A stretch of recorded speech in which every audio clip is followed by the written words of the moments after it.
Archaeologists now have a better understanding of why ritual tooth removal was practiced in ancient Taiwan and other parts of Asia, and it wasn't because people had bad teeth. While tooth ablation has been documented among groups worldwide, it was most commonly associated with the first Austronesian communities, which included people in Taiwan, Southeast Asia and Polynesia. The procedure was first introduced in this area about 4,800 years ago, during the Neolithic period, and continued until the early 20th century, according to a study published in the December 2024 issue of the journal Archaeological Research in Asia.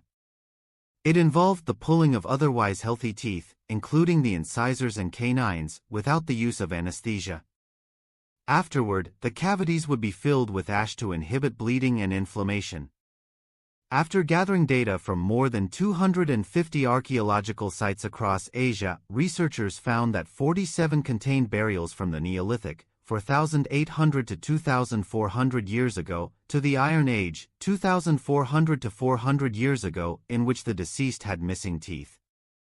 The practice was equally spread across males and females.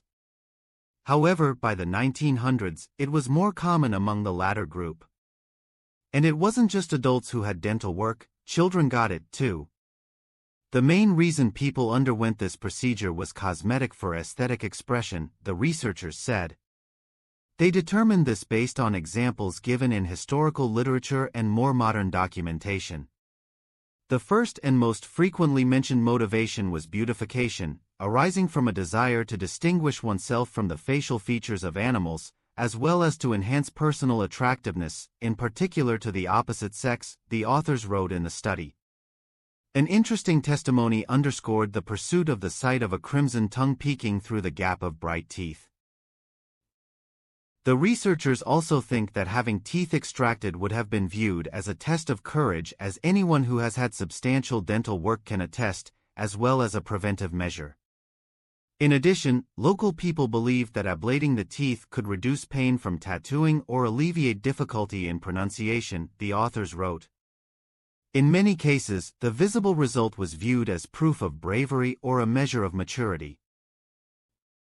Another reason, taken from ethnological records from Borneo and historical descriptions from southwestern China, may be that if a person had lockjaw, a pulled tooth would have made it possible to give them nourishment and medicine. This most pragmatic life-saving rationale of tooth ablation may explain its persistence, despite the painful procedure, the researchers wrote in the study. Although instances of lockjaw may have been rare, the preventative care of tooth extraction outweighed the deadly prospects.